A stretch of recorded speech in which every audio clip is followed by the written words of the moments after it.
Halo kakak, berhubung ini adalah kisah novel jadi kemungkinan video dan narasi tidak sama, dukung like, komen dan subscribe kakak, semoga bisa terhibur, selamat mendengarkan.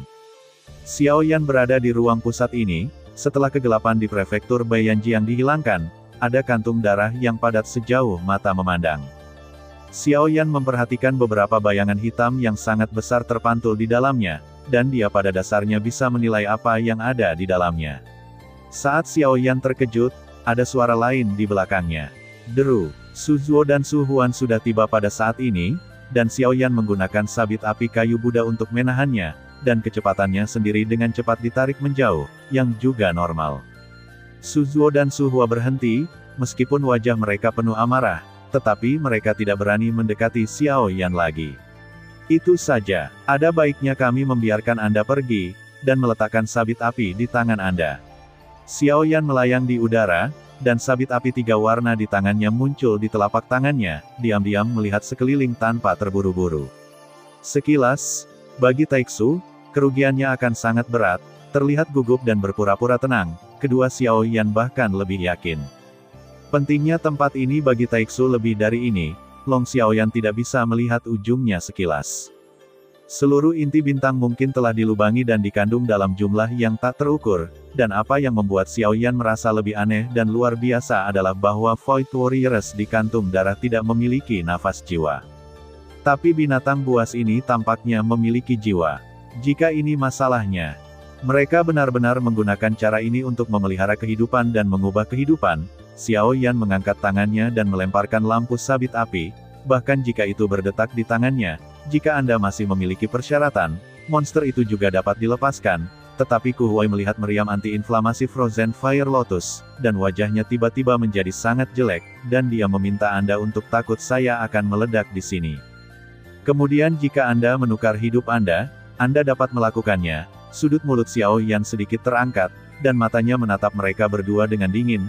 Anda tidak ingin mendapatkan 1 inci pun, tanah abadi, membiarkan Anda hidup, dan berani membuat keributan besar. Jika Anda tidak pergi, Anda pasti akan mati. Saya telah menderita banyak kerugian di tangan Xiaoyan sebelumnya, dan melihat Xiaoyan tak henti-hentinya, dia tidak bisa mengendalikan emosinya, lagi pula, dia hampir tidak menderita kerugian seperti ini di Senshi, dan dia masih sangat terancam di sini. Jika Anda mengatakan demikian, teratai api ini akan diberikan kepada Anda. Xiaoyan mengangkat bahunya. Tersenyum tanpa komitmen, dan dengan lembut mengangkat tangannya. Teratai api 3 warna di tangannya terbang keluar, tidak menunggu mereka berdua berbicara omong kosong, jangan sampai mereka ingin menunda waktu. Bagaimanapun, Xiaoyan di sini pasti menipu, tidak hanya untuk meledakkan, tetapi juga untuk meledakkan tempat ini, bahkan jika mereka berdua adalah dewa abadi, mereka tidak berani sembrono. Bagaimanapun, sabit api kayu Buddha anti-inflamasi sangat kuat, dan jika kekuatan fisik mereka terpengaruh, bahkan jika mereka tidak bisa mati, mereka pasti akan terluka. Ditambah dengan api yang tak terpadamkan dari ledakan sebelumnya, itu terendam. Api yang tidak bisa dipadamkan di tubuh keduanya mencuri vitalitas dan kekuatan mereka sepanjang waktu. Dan semua ini secara alami datang ke Xiaoyan, dengan cepat menghindar, apinya beracun.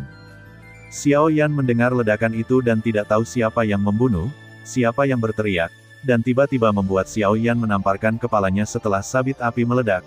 Xiaoyan terus mengganti tangannya. Teratai api Buddha Fury tidak cukup untuk menghancurkan kantung darah yang tak terhitung jumlahnya di dalam seluruh bintang, jumlahnya sangat menakjubkan. Anti-inflamasi juga harus dipadatkan, tetapi ini sudah menjadi Buddha Fury Fire Lotus kelima yang dipadatkan oleh Xiaoyan, dan perlu untuk mendesak kekuatan jantung api. Bagi Xiaoyan, konsumsinya sangat besar, dan terus melakukannya dalam waktu singkat juga membuat Xiaoyan merasa lelah. Di lautan semua jiwa di lantai 13 menara roh Void tenggelam. Meskipun ada sumber daya yang agung, mereka tidak dapat langsung menyerap dan menggunakan mata anjing untuk memberi Anda energi yang cukup. Apakah itu dapat diatur untuk membunuh? Ketiga, formasi pasir abadi dari dewa-dewa berat. Saya hanya kacamata tidak selalu memiliki masalah. Oke untuk saya. Suara marah anjing itu datang dari jubah lengan, tapi ya, memang ada cara.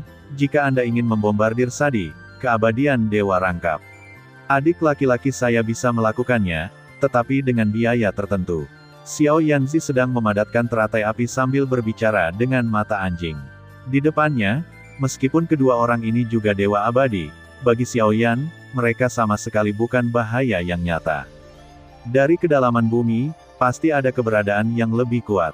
Tidak mungkin untuk pergi dari sini untuk waktu yang singkat, Anda harus menemukan cara untuk meninggalkan beberapa tangan belakang. Dalam kasus strategi yang sangat mudah, mata anjing melayang keluar, dan kemudian dari tubuh Yulannya, seolah terbelah, biasanya ada bola mata Yulan lain, tetapi tidak seperti mata anjing. Dia sepertinya tidak sadar bagaimana dia tampak bodoh. Xiao Yan tidak bisa menahan diri untuk bertanya, dia secara alami tidak memiliki master anjing, saya seharusnya terlalu pintar terlalu lama, dan saya lupa siapa saya, namanya Dharma, nama saya Daji, dia mata kiri, saya mata kanan, tetapi perasaannya rata-rata. Biasanya kita tidak bisa melihat satu sama lain, saya telah kehilangan begitu banyak anjing, Anda memberikan reaksi, mata anjing itu menatapnya dengan marah, dan dia hampir persis sama dengan bola mata malas, jangan memoles suara rendah, tanpa warna emosional untuk menanggapi Yo, temperamennya tidak kecil, ajari anjing itu mata anjingnya besar, jangan Dharma, jawab lagi, Anda tidak boleh hanya mengingat dua kata ini. Dibandingkan dengan master anjing, Anda terlalu bodoh. Mata anjing dan Dharma berdebat dengan Xiao Yan di samping, dan saat ini terus memadatkan teratai api kemarahan Buddha. Su Zuo dan Su Huai sudah mulai dengan kecepatan penuh. Bergegas dari Zaidu, ingin menghentikan Xiao Yan sensi Xiaoer dengan cepat. Jika tidak, Anda akan hancur 10.000 keping, Su Zuo berteriak. Dan busur terkondensasi di tangannya, karena dia tidak bisa mengejar asap mesiu. Dia hanya bisa mencoba memblokir Xiao Yan dengan senjatanya, dan dia tidak bertarung melawan mereka berdua sama sekali. Jilei, terus-menerus berkedip dengan sosoknya, kecepatan mereka berdua tidak cepat, dia hanya bisa menyaksikan teratai api kedua mengembun, dan kemudian meroket hingga 1000 zang, dan api bermata merah menutupi sekeliling lagi dengan api 3 warna, dan kemudian meledak, kekuatannya begitu kuat sehingga kantung darah dan bayangan gelap di kantung darah. Tidak peduli apa itu, mereka belum memiliki kekuatan tempur, dan dalam sekejap, di bawah ledakan anti-inflamasi, mereka berubah menjadi abu terbang, dan Kuzu dan Su Huan memegang busur, membidik Xiao Yan dan terus-menerus menarik tali busur, menyapu dengan liar.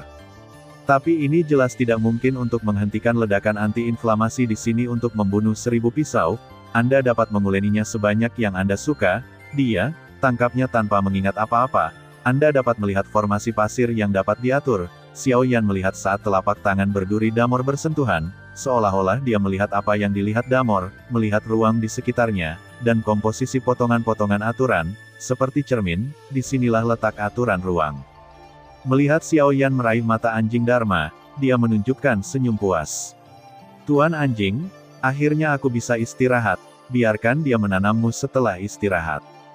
Terima kasih sudah mendengarkan kakak dan yang sudah subscribe, untuk yang belum subscribe yuk subscribe kakak dan yang minat support jadi member klik tombol gabung kakak, semua cerita sudah Mimin simpan di playlist supaya bisa kakak ikuti, bila suka cerita Mimin jangan lupa subscribe channel Mimin dan share channel Mimin ke seluruh penjuru benua, terima kasih.